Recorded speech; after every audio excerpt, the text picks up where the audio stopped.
going to be finishing our basic mechanics course, and today we'll be talking about a reel, a ramp, and a grip gear. And when this course is finished, we will be technically done with our grade 9 physics, and we'll go on to grade 9 chemistry.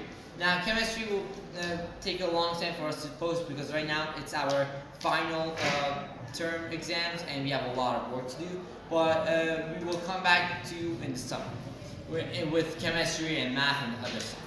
Now, let's get to work. We're going to talk about reels. Now, there are two kinds of reels. There is a simple one and a composition one, in which a simple kind has two kinds: a fixed one and a moving one. A fixed one means the D1 and the D2 are the same, which means if you pull this down like 10 centimeters, this will go down. This will go up 10 centimeters as well. But here, if you pull this D1 by 10 centimeters, this will move 20 centimeters. That's how this works. Because LE, which is, as we discussed in our lever course, lever part, LE is D1 and LR equals to D2. And LE is bigger than the radius of the circle. That's why we have D1 equals to 2D2. Now, the mechanical advantage, it is the same as we had in our lever, but it has its it is easier because in this we only need to count the ropes. Now here's how it goes. For me to understand this perfectly, if the rope is going downwards, then don't count this, but count this. I want to explain what is the easiest way to discover whether it's a mechanical advantage in levers. Now this goes for these two, but I'm going to explain this one first. If the rope is, we're pulling it down, don't consider this rope, but consider this rope. But if the rope is going upwards, then consider this two ropes. So that means, let me this. So which means right now this is a T and this is a T. So 2T divided by T. So the amount of effect that it has on this.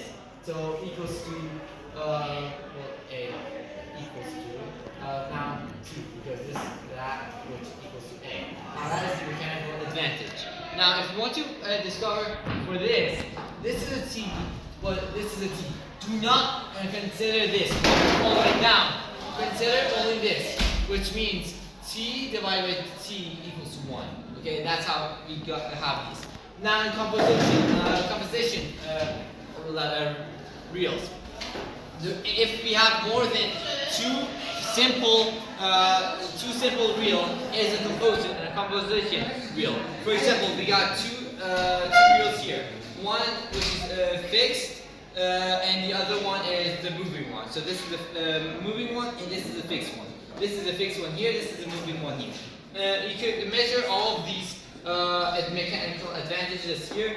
This is actually 7. So this is T, this is T, this is 2T, this is 2T, this is 4T, and this is 4T.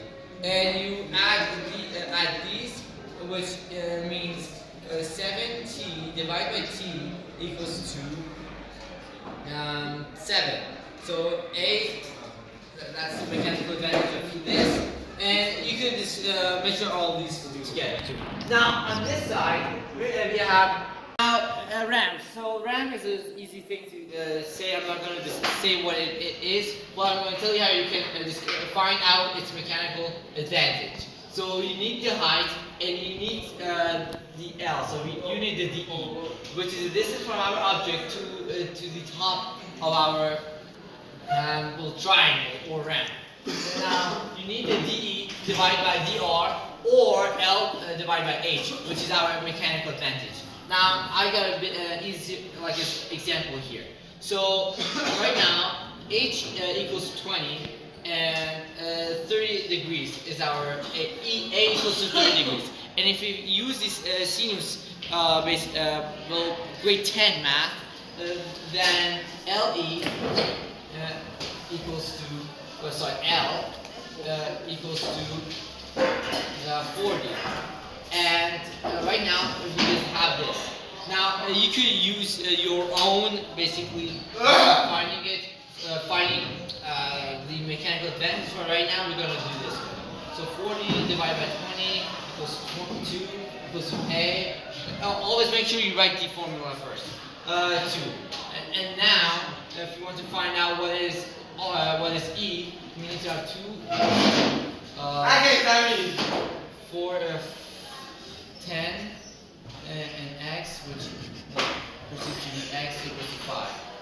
Okay, that is the mechanical advantage of ramps. Now gears. Gears. You need to know basically the tooths. So right now that's the 10th tooth, that's an 8th tooth. But for the mechanical advantage, you need to have the ending gear and the starting gear. So for example, this is the starting, this is the end. So that means 10 divided by 8 equals to I don't know, 1 point something. Okay, so I don't know what it is. But if this is the start, this is the finish, then that will be 8, 10, which is 0.8. And that's the mechanical advantage of this. Now, if you want to know how many rounds it went, you need to do this. 8. Now, if you want to discover these, we need basically, for example, this goes 1. We need 1 round times 8, for example. That is, it depends on which is start, which is finish. Now I'm going to consider this is 10. So this is our start. And our this one is 8. So if we want to have the X, this is the simple math. So it will be 8x will be equals to 10, which proceeds to be 8 divided by 10 equals to x. That is basically the amount of rounds this goes. Now, thank you guys for watching this video. Please make sure you share and subscribe, and make sure you click that like button. And we'll be back in approximately 1 month. Thank you guys, and may the force be with you always.